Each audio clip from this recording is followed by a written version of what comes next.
Assalamualaikum warahmatullahi wabarakatuh. Hari ini saya akan menjelaskan mengenai soal-soal ulangan harian 1.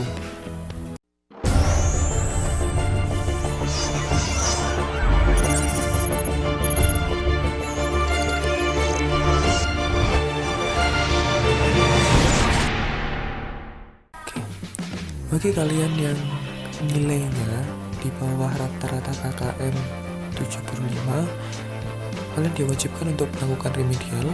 Jadi nomor 1 terlebih dahulu. Soalnya adalah sebuah langkah-langkah penyelesaian masalah yang disusun secara sistematis dan logis disebut. Nah, apabila kalian sudah pernah melihat materi 1, ya, video materi 1 yang sudah saya tunjukkan dulu, ya, di sana sudah ada mengenai algoritma dan juga flowchart. Di sini algoritma adalah urutan langkah-langkah penyelesaian masalah yang disusun secara sistematis dan logis. Pak, bedanya dengan flowchart apa, Pak? Kalau misalkan kalian membahas ini sebagai sebuah flowchart, maka untuk susunan langkah-langkahnya itu menggunakan simbol.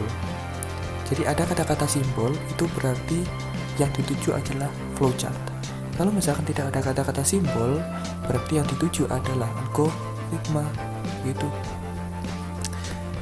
Kemudian nomor 2, ya, urutan yang benar dalam membuat algoritma sesuai dengan struktur algoritma adalah, ya, di sini sudah banyak sekali yang menjawab dengan benar, yaitu judul algoritma, deklarasi, dan deskripsi. Ini juga sudah ada di dalam PPT yang saya kirimkan dulu, ya, ini. Yang pertama judul algoritma, yang kedua deklarasi, dan yang ketiga deskripsi. Kemudian next, yang ketiga, jadi gambar algoritma. Oke. Gambar, saya tunjukkan gambarnya dulu. Oke, di sini. Untuk gambar resep puding mutiara ini, ya, ini sebetulnya sudah saya tunjukkan juga di dalam PPT, ya. Oke, jika kalian sudah melihat PPT-nya, di sini ada judul algoritma, kemudian deklarasi, dan deskripsi. Nah, kalau kita cek dalam soal, ya, dari gambar algoritma pembuatan di atas, mereka yang termasuk dalam bagian deskripsi. Oke, deskripsi berarti yang C ada 60%, ya, dari kalian itu sudah menjawab dengan benar. Ini sudah luar biasa. Berikutnya, jika gambar algoritma pembuatan puding di atas dengan versi menjadi algoritma dalam pemrograman, maka manakah yang termasuk dalam bagian input? Nah, bagian input, oke, saya tunjukkan dulu di bawah mungkin, ya. Oke, seperti contoh yang ini. Dalam volume balok, menghitung volume balok, bagian input itu adalah apa saja yang dibutuhkan. Nah, ketika kita menginputkan volume balok, berarti yang dibutuhkan ada panjang, lebar, tinggi dalam sentimeter. Nah, untuk puding yang ini tadi, ya, kira-kira yang dibutuhkan ada di bagian mana? Apakah itu A, B, atau C?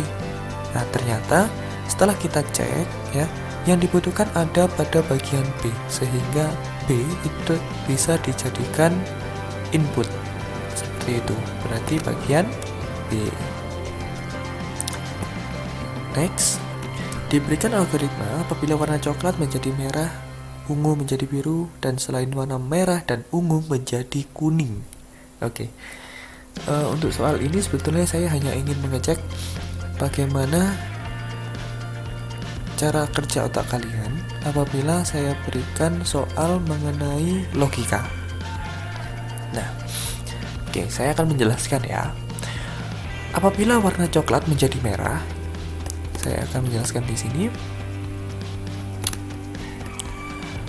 Apabila coklat dia menjadi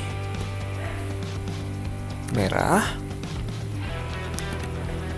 kemudian jika warna ungu maka menjadi biru, ungu, ya, maka menjadi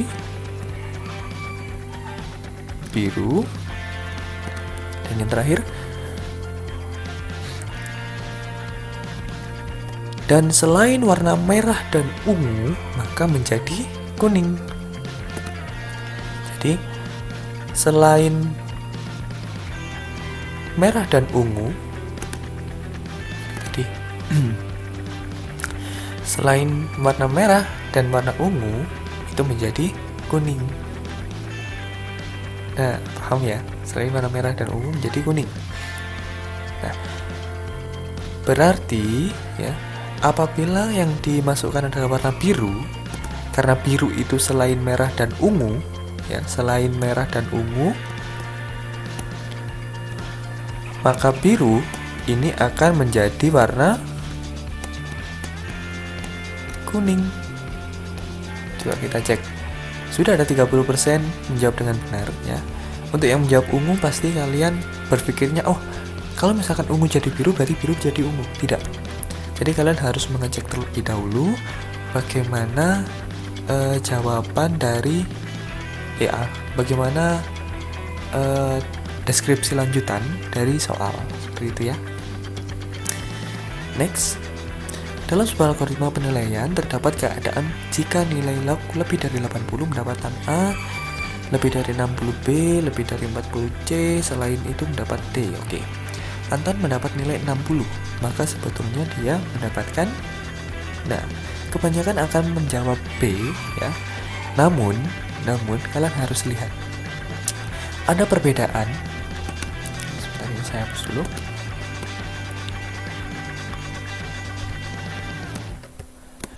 Ada perbedaan dari notasi lebih dari dan juga lebih dari sama dengan.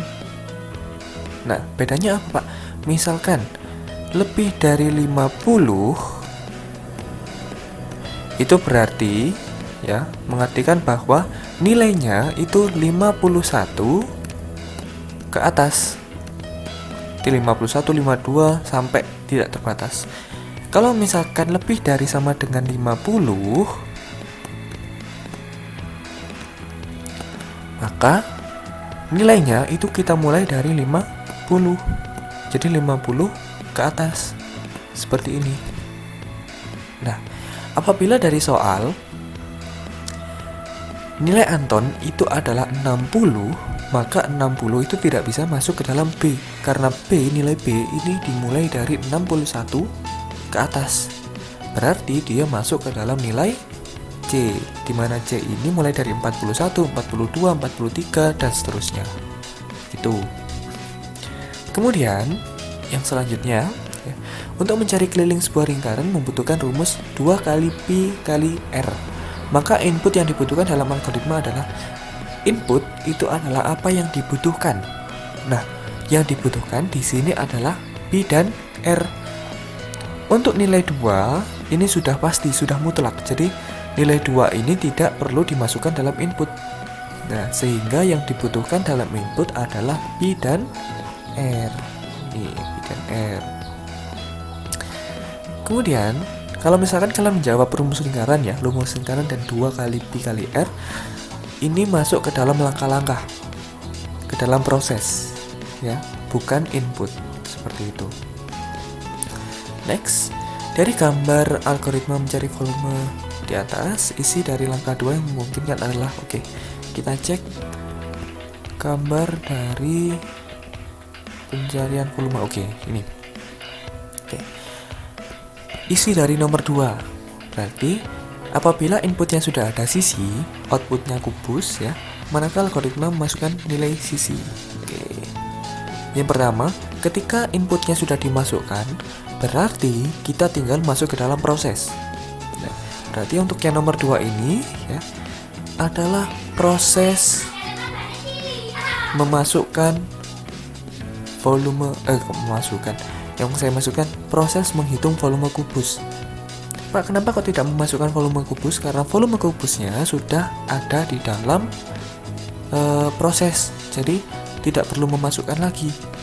Seperti itu. Nih, di proses menghitung volume kubus. Oke, sudah banyak yang betul ya. Nah, Pak, apakah mencari volume kubus ini salah? Salah. Nah, kenapa kok salah? suatu program itu tidak bisa otomatis mencari sendiri rumus yang dibutuhkan. Jadi kita tetap harus menginputkan rumus tersebut dan baru program bisa memproses rumus yang kita inputkan. Seperti itu. Jadi program tidak bisa langsung mencari rumus yang dibutuhkan. Oke. Dari gambar algoritma mencari volume di atas, isi dari langkah terakhirnya adalah langkah terakhir dari sebuah algoritma itu selalu mengeluarkan output. Nah, berarti langsung keluarkan volume kubus. Nah, proses menghitungnya ini kan sudah selesai, sudah ada di nomor 2 gitu. Next, dalam menghitung keuntungan yang dibutuhkan adalah adanya sisa dari hasil pendapatan yang dikurangi dengan pengeluaran. Oke, sehingga rumus dalam mencari keuntungan adalah untung sama dengan penghasilan dikurangi pengeluaran. Dari penjelasan tersebut, input dalam algoritma ini adalah inputnya otomatis ini. Oke. Untung ini adalah yang akan dicari atau outputnya, berarti inputnya adalah penghasilan dan pengeluaran. Oke, sudah bagus. Dan next, diagram yang menyatakan aliran proses. Nah, diagram aliran proses ini berarti namanya flow chart. Oke, betul. Ini ya, ada simbol di sini, ada simbol. Kalau misalkan ada simbol berarti flow chart. Gambar dari simbol flowchart di atas, manakah simbol yang digunakan untuk menggambarkan suatu kondisi? Oke, kita lihat dulu. Oke. Simbol flowchart yang menggambarkan suatu kondisi atau if else itu ada di E. Ya. Ini sudah ada di dalam materi yang saya berikan dalam materi 2 ya. Mengenai simbol-simbol flowchart yang sering digunakan. Nih. Simbol yang seperti ini menggambarkan suatu kondisi. Ini kondisi yang harus dipilih. Tuh. Next. Oke.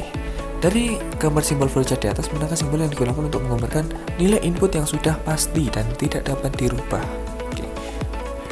Nilai input yang sudah pasti yang kita bahas dari awal aja ya. A itu digunakan untuk mengawali dan mengakhiri flowchart. Jadi start dan end itu menggunakan A ini. Kalau B itu input dan output yang nilainya bisa berubah-ubah. C ini adalah proses.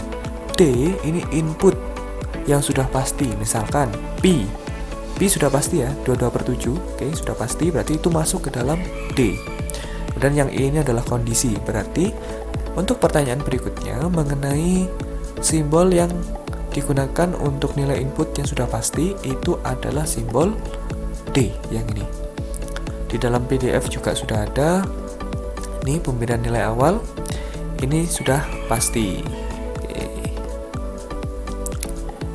Kemudian dari gambar flowchart perhitungan keliling lingkaran di atas, simbol manakah yang seharusnya diganti? Oke. Cek gambarnya. Dari gambar ini. Oke. Start itu lambangnya sudah betul ya. Inputnya betul. Ini inputan apabila nilai R-nya itu bisa diubah ya. Bisa 1, bisa 2, 3 dan lain sebagainya. P ini sudah pasti, jadi simbolnya seperti ini. Kemudian prosesnya sudah betul. Ini proses. Outputnya juga betul. Yang salah adalah N. Harusnya simbol N itu sama seperti start. Jadi awal dan akhir itu sama.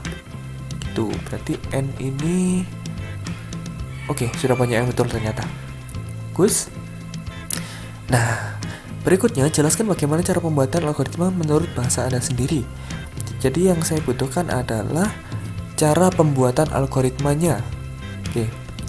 Contohnya ini menurut saya algoritma seperti langkah-langkah atau prosedur ini salah ya. Jadi yang saya butuhkan bukan definisi dari algoritma, tapi bagaimana cara membuatnya. Nah, ini juga definisi, ini salah. Ini. Yang pertama harus ada judul, kemudian ada input, 3 langkah-langkah, kemudian output. Ini masih saya masukkan, ini masih saya anggap betul. Paling tidak saya beri nilai karena kalian sudah mulai memahami bagaimana cara pembuatan algoritma. Yang paling betul bagaimana Pak? Coba saya cek dari hasil kalian. Ini salah ya, ini salah. Kalau ini langkah-langkah dari membuat suatu program ya. Ini kalian masih belum sampai sini. Kemudian mencari masalah menggunakan input.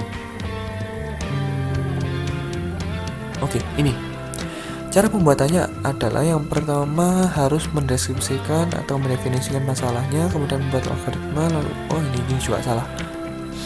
Yang saya butuhkan hanya ini ya, cara membuat algoritma.